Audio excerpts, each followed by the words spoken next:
What science is telling us now is 50% of the glaciers will be melted by 2050. By 2050, that's in 20 years.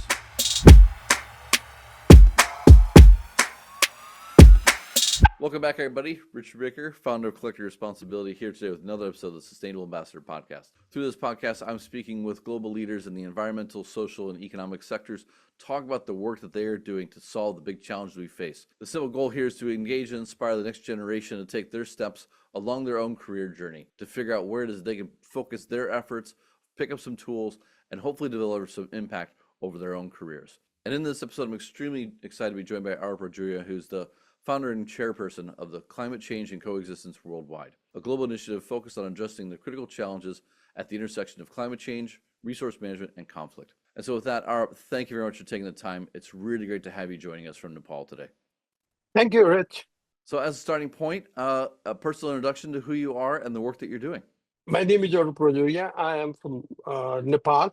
I've been working on natural resources and environmental conservation for over 30 years here. I also work with the UN, do consulting for World Bank, ADB. What got you into this? I mean, 30 years ago in Nepal, there wasn't a huge environmental movement. And if I remember correctly, there wasn't much of, say, of a government-led effort either. So what led you into the space and what were your early steps? Forget Nepal. Like California used to be known as the steam engine then for environmental movement. I went there in 1985 to get an MBA at the Claremont Graduate School. And, with all this thing, I said the shortcut would be my father coming from an environment. He was a forest officer. And then, we were exposed to natural resources and forestry and the wildlife and nature right from our childhood. So I thought, hey, this is the international environmental policy, right? Masters. That was the new title, and it got me really attracted. And that was the time when an organization called International Center for Integrated Mountain Development, ICMOD, was established in Nepal, a regional organization. I joined that course. Then in California, I was the only one in that program. And later on, I think after 1 or 2 years, they canceled it. They couldn't get anyone. So that was, and then gradually it started building up. I came back here, worked with, did intern with my ICMOD, and then joined an organization then that had just been established, called the Kingman Trust for Nature Conservation. And there was how many of us? Like 3, 4, 5 of us in that organization. But then, we were all passionate, we had good leadership, and the growth was just unlimited. And so what was the focus of that? Because it mentions the King's Trust. What started that process? Because you mentioned you have 3, 4, 5 of you. This is 30 years ago. What was the original idea behind that? And was there a specific reason, like climate change was already recognized, or there was a big event that started that? Like, what's the foundation of that organization? There was a lot of work with the Smithsonian Institution here, doing research on tigers, and other organized like the University of Minnesota, the Norwegians, they were doing that. And the structure then was that everybody, a lot of people wanted to support the government, but the government would not be able to accept funds directly from donors. It had to go through the Ministry of Finance. So they created this organization primarily to support the activities of the then Department of National Park and Wildlife Conservation. So, the donors could come in, fund this project, and it would be like a buffer organization. But then, instead of a funding organization just for conservation, it was very wildlife oriented then, biodiversity oriented. It evolved, it just ballooned. There were very passionate people there, they were delivering, and we didn't have the red tape of the government. There was no shortage of funds, donors were coming in, and Then it evolved, it just evolved from. Around that time, what were the main challenges of Nepal? And maybe, I don't think a lot of people understand like where Nepal is, how it's exposed to different environmental concerns, like say, how climate change interacts with glacial melt. So maybe can you frame a little about like where Nepal is and what are the main challenges that it faces? Nepal is a landlocked country in South Asia. We basically say we're sandwiched between India and Nepal. From almost sea level, in a span of 50, 60 miles, it reaches the highest point on Earth. From the lowlands to the top of Mount Everest, maybe 60, 70 miles as the crow flies. So with that, with the change in the topography, there is the culture. The culture changes, the biodiversity, the food changes, the diet changes. When we were doing EIA for the Arun 3, we had to take interpreters from one village to the other because there were so many dialects. Nepal has been like, I sometimes give the example of Los Angeles. This has been like a blending ground of different cultures, of different values. With that level of topography and obviously the Himalayas there, you're exposed to a lot of the challenges around glacial melt and climate change. So has this been a big theme and a big challenge over the last 3, 5, 10 years, or and how do you view that going forward? On this, Rick, when we were working here on when we are doing the Arun 3 study or all that, climate change issue was not there.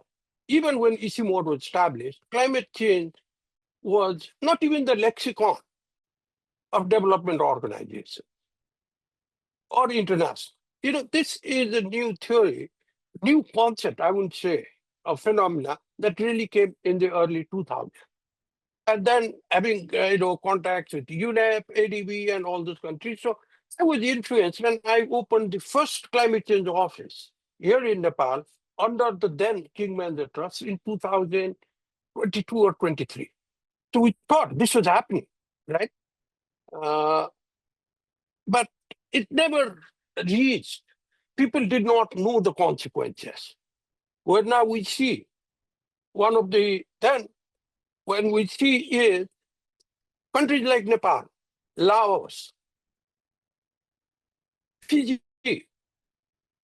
Burundi, with almost net zero emission as contributor of GHG, maybe one the lowest, but we're on the top 10 most vulnerable countries in the world on climate-induced changes and its consequences. Frequent landslides, forest fires, there's a whole plethora. But right now, what is the most daunting challenge, basically an existential challenge that has emerged in the last 10, 15 years is glacier melt in the Hindu Kush and the Himalayas, in the Caucasus Mountains. What science is telling us now is 50% of the glaciers will be melted by 2050. And there are 2050. That's in 20 years. That's in 20 years, but we think 20 years, 25 years is, it's quarter of a century. But let's not forget, we still listen to Abbey Road, Here Comes the Sun, right? The Beatles, yes, that was recorded in 1969, right? And then we feel, 25 years, quarter of a century. But then we start listening to the songs that were recorded in the 70s and 80s, right? So time passes. So there need to be an immediate intervention. A trans-border glaciers are not going to say, the rivers are not going to say that this is India, this is Pakistan, or this is China. Unlike the world of nations, now we see all these things happening between Pakistan and India, right? Where water is being weaponized now. India is saying, we're not going to honor the Indus Treaty. So that is Particularly for this region here, we have 3 nuclear powers. And by 2050, sorry?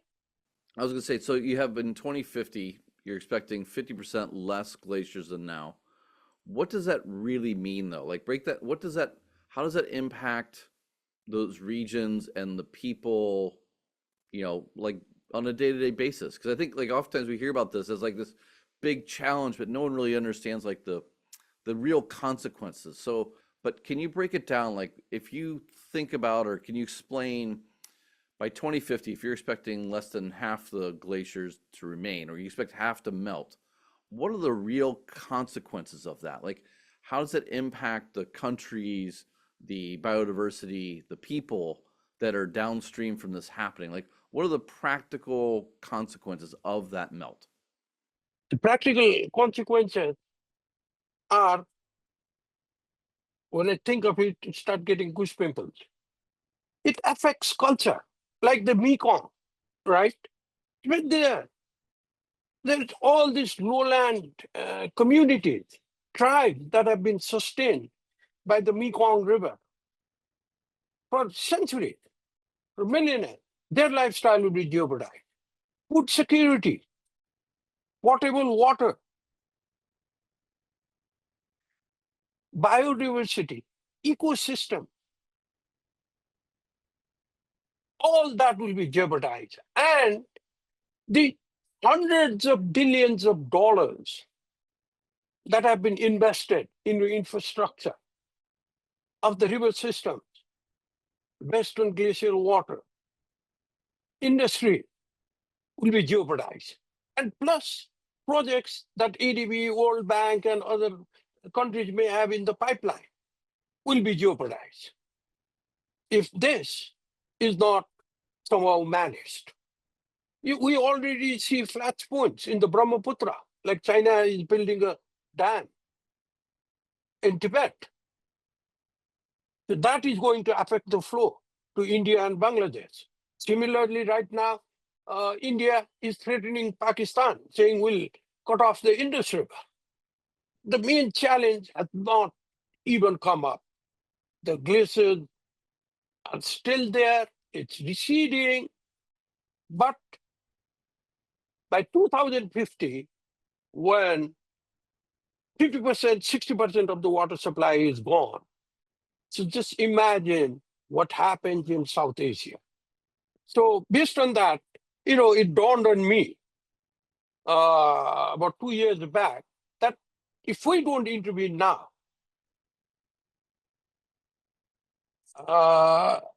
then it'll be, this will be like what you see in Apocalypse Now kind of sense. And thought that there is to be, countries have to rise before, above their national interests. And then recognize this is a global challenge. Because this is not only confined to the Hindu Kush Himalaya. We're focusing a lot on this because the most density of glaciers and the density of people are impacted most from here. It's 2.5 billion people, one third of the global population that will be impacted right in Asia. No, let's not we'll not even factor in the Atlas Mountains, the Andes, the Alps, the Rockies, and Venezuela is no longer a glacier country now. It's lost all of its glacier. Within that context, are there global organizations, platforms in existence that already address this? And how successful have they been? Because I know the COP process, and I would say it hasn't really been that successful at stopping, the worst case scenarios. Like, actually, they're signaling hope around the best case, but in reality, we're headed well past the worst case. So, what is the current global infrastructure for understanding and coming to some consensus around this issue of glaciers? Like, is there one that exists, or is that what you're trying to build?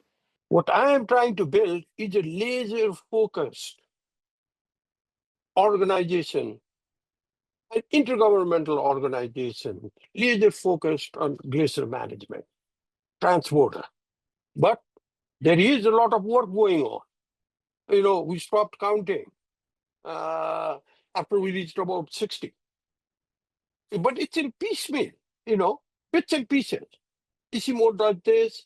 There's another character does this in Central Asia. There's someone somewhere University of Michigan, then in South Africa, in Antarctica, right? It's bits, but nothing laser focused.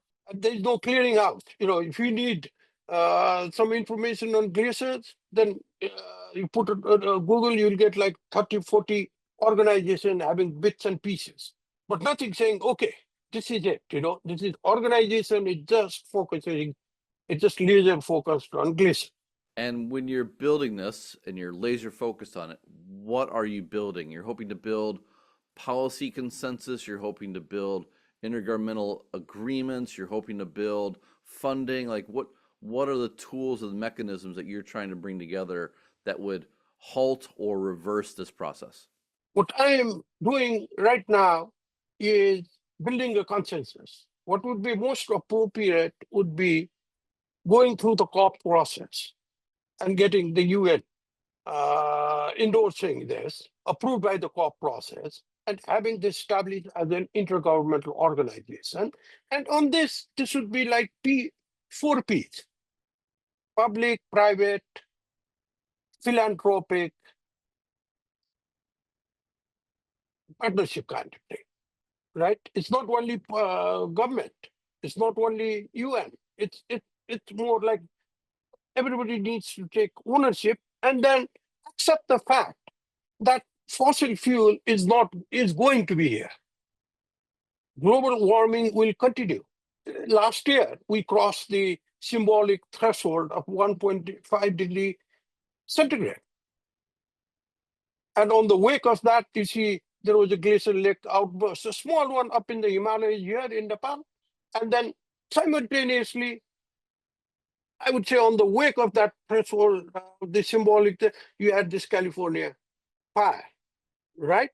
So that also is a message that nature, climate change does not. It's a great equalizer in one way. Whether you could be billionaires living in Pacific Palisades or a yak herder in the upper reaches of the Himalayas, the consequences are the same. But let's focus on, so you mentioned the consequence, like, so you had that outburst last year. What happened like this to these yak farmers? I think that everyone, they see the billionaires losing their houses, but they don't hear about the agriculture or the communities that are being impacted. So when that happened, what was the impact? And from what I understand, something like 50 bridges and dams were destroyed just by one burst. So can you give a little flavor for that? 50 bridges, dam, and 80-meter high debris was deposited. And that was not even a large glacial lake outburst. What happened in Nepal at the same time with the California fire was a small one. And it destroyed a large, that was in one of the major trekking routes, it destroyed. Fortunately, there was no loss of life there, but the infrastructure was ruined, right? And the other challenge is when we were talking about glaciers and its impact, when we're talking about deforestation, we're talking about landslide, when we're talking about volcanoes, floods, there's a lot of traditional knowledge because humans have been living with such natural challenges over centuries, and they know how to adapt or take precautionary measures or preemptive or mitigate the effect and adapt to the changes. Whereas this glacier melt is a new phenomenon. There is no traditional knowledge. So whenever anywhere I work in the world, I always tell my team, let's look at the traditional. We may have Ivy League degrees, but they're in connect, is let's study the traditional knowledge, how they've been addressing, and let's not try to bring in something from MIT or AIT, but let's see how we add value through modern science and technology to what they've already been doing, because that has been time-tested methods. Right? Yeah, but with glacier, there is no time-tested method. The glacier is already there. They were not melting. It's global warming. Then it started melting. No, I was speaking with someone from they're looking at indigenous cultures in Nepal and how they adapt to that, and that's exactly like their point is, when you have 5,000 years to adapt and mitigate and learn and share, like it's fine, but when it's happening in the course of 25 years, there's no natural tool set that you can draw upon. Like, we have a farm down south, ancestral farm. We get world class education and go and say with all this, say, no, it's going to rain. And there are these people working there for generations. They just look at the sky and whatever I tell them and show them, say, no, no, no, it's going to rain tomorrow. No, it's not. When it happens, as they say, Hmm. Okay, so within Nepal itself, what are the resources or the capacities, government, non-government, academic, to understand and address these issues as well? Because I often find that, kind of a lot of the problems and a lot of the solution sets are going to start at home when you want to make action. You were part of the first group 30 years ago building this infrastructure. So within Nepal, what's the infrastructure that exists, and what are the big gaps that you see to actually understanding or addressing these issues? I would say in Nepal, I'm very surprised the quality and the quantity of the younger generation that are working on these very passionately working on environment, natural resources management, wildlife conservation, and now also evolved into glaciers, addressing its impact, are world class, right? That is there. But to address this is, I always say, unlike the world of nature, unlike the world of nations, the world of nature does not recognize political boundaries, right? And whether it be environment, climate change, a small country cannot put a biosphere above it, like the one you see in Fort Worth, if you've seen that one, the biosphere 2, right? So this has to be a coordinated regional approach, particularly on the issue of glaciers. Nepal is not the downstream countries like India, Bangladesh, which are dependent for glacier melt water. Well, their investment will be jeopardized. Their lifestyle. Uh, Last 2 months ago, there was this huge 101, which happened once in 144 years. There's religious festival of Kumbh in India, Prayagraj. So I was also interviewed there. I said, if you don't address this glacier problem, glacier issue, then how to manage it, will you have this festival in the next 12, 15 years when there is no water in the Ganges? So that is so intricately linked with security, national security, with culture, food security. So that is why I'm saying this has to be laser focused. You know, if you're not laser focused, then you start losing focus and say, oh, we need to deal. When you are working out in the field, particularly in low income economies, you can't go there with the agenda, but the ownership of the community, their need are different. If you're saying, oh, we have to control this, but their need is a toilet, and then you tell them to plant trees, they won't do it. They will plant it, but they won't take ownership of it. If the need is a health post, and you're saying, no, you go and chase rhinos and tigers, for them it becomes a liability because the rhinos comes out in the, out there and then destroys their whole crop. So these are very culturally localized needs. So that needs to be addressed. And so that it is not easy, whoever I talk to, they say, it is wonderful, but it's not easy. Nothing is easy. So outside of the young generation who are taking up these roles and are really, passionate about solving them, what about, like, say, the mid and upper level leadership within, the Nepalese government right now? Like, are they equally as passionate and as focused on this? And if they are, do they have the resources to actually execute the programs that are going to be required? I had the opportunity of working in 6, 7 countries, including Thailand, Laos, Myanmar, Cambodia. And before I joined UNDP, I was in a somewhat of a high-powered organization, and it was complaint the quality of our government. They're slow, because I knew most of them because they were my father's subordinates. So I used to tell them, I say, "Oh, you don't understand. You're in a different kind of office." After working in these Southeast Asian countries, I would say our government technocrats, our government officials are some of the best. Yeah. However, because the government is very consistent in being inconsistent. So people are getting transferred all the time. 1 year, 2 year, a new minister comes, there's so much political intervention. So in spite of having, world-class approach to issues, they are not being able to perform their task. I was going to say, but how do you build a platform from that consistency, or how can you improve that so that you have stability in this kind of knowledge base, so therefore, that actually things can get accomplished?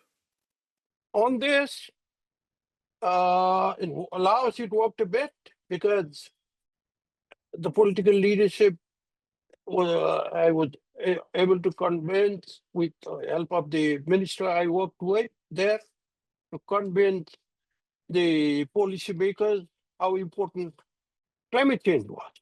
And then once the political leadership is enlightened or aware, then people are not transferred, they get the required support. And a fact of life is ministers, prime ministers are politicians, right? And the best and the brightest go to finance, defense, infrastructure. So education, environment is 2 tier, 2nd tier, 3rd tier. So infrastructure, you put in a bridge. The bridge comes up in 2 years. That's 10,000 votes for you. You put in a school. By the time the children are able to vote, that's 20 years for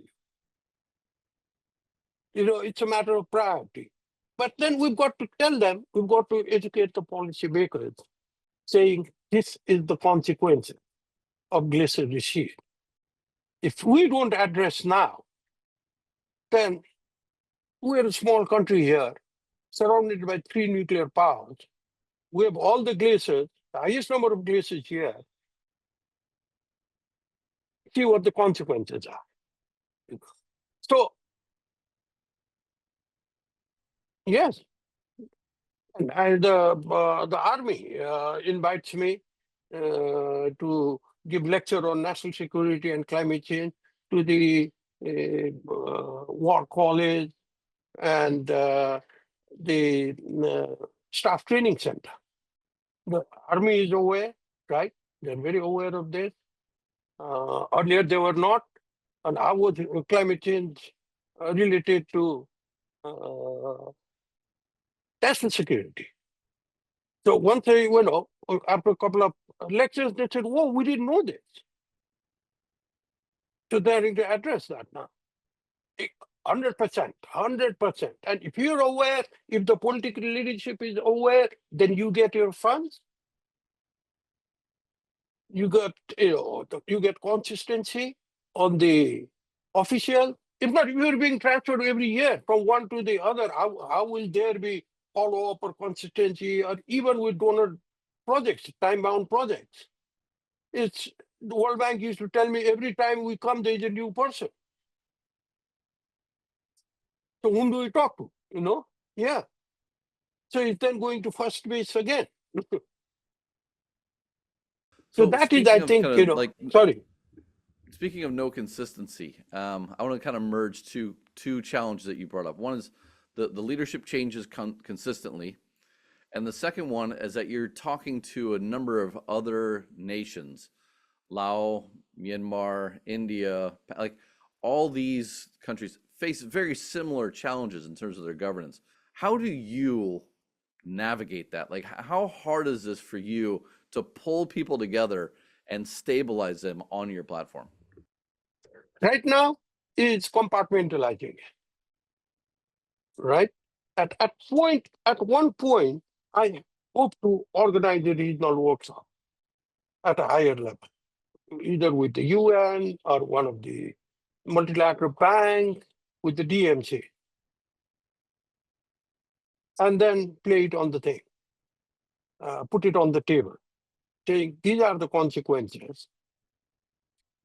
We've spoken to you, met you individually, but it is not confined to, because the water from the Himalayas reaches all the way to Saigon, the Mekong, and Afghanistan.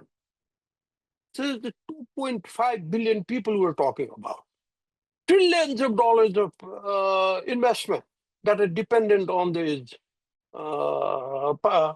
glacier pipeline. And there must be hundreds of billions of dollars of projects being designed by multilateral and World Bank and other private sectors in the pipeline for hydros, for irrigation projects, for infrastructure. Right? That will be jeopardized. So this needs a collective ownership. This cannot be another SAR. This cannot be another, not even ASEAN approach would work here, or the GMC, what the ADB calls that Greater Mekong thing. It's not going to work that way. This has to be on priority. This is existential. There is no replacement for water, and everybody needs water.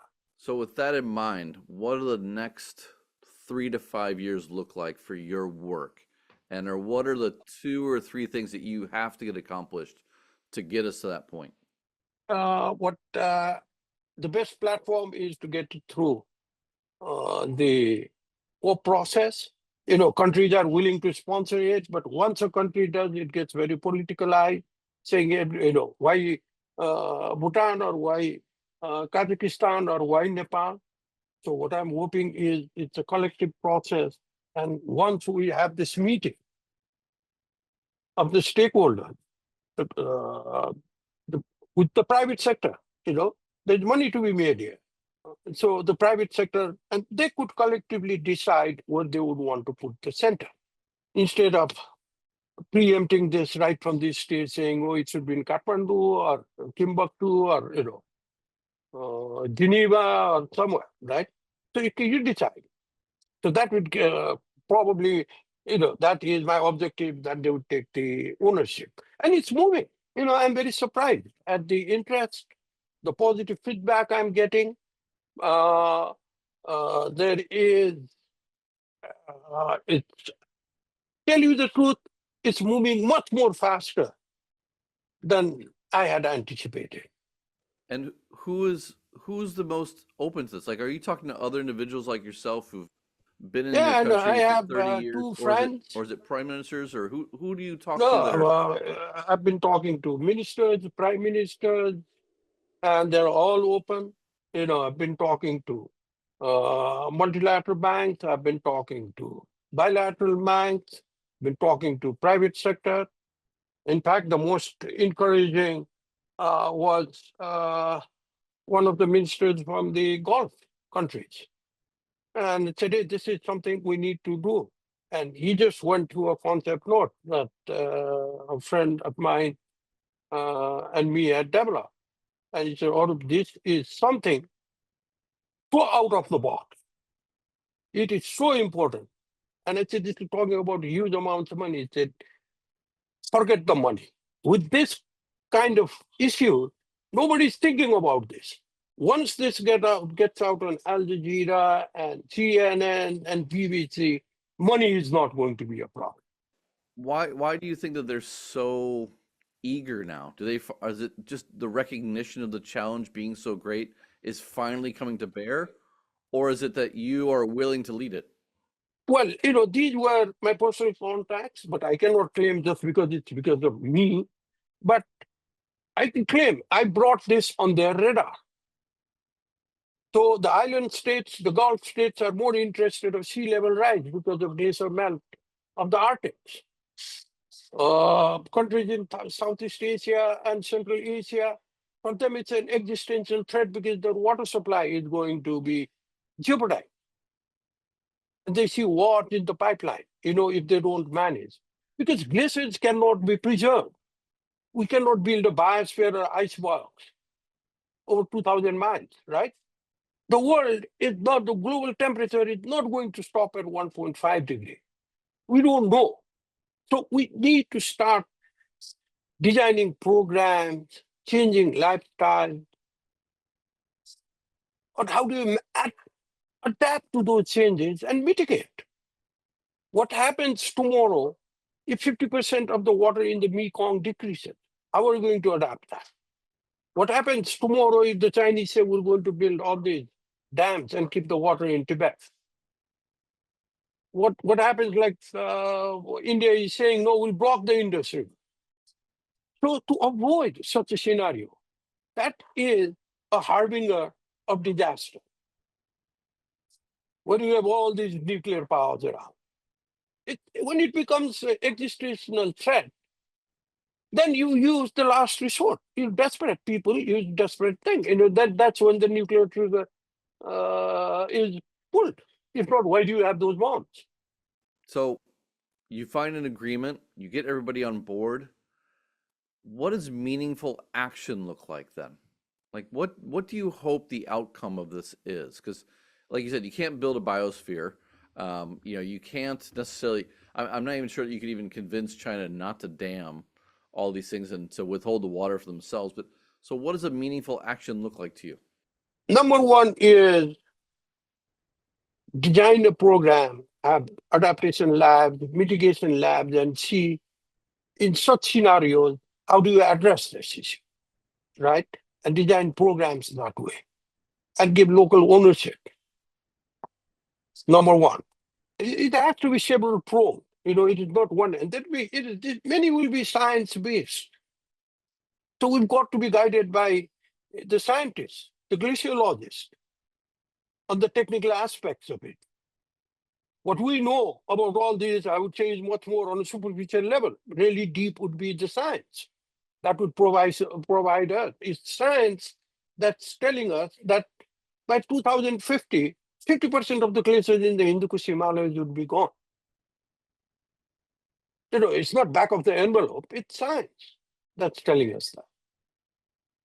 And that is affecting over 2 billion people.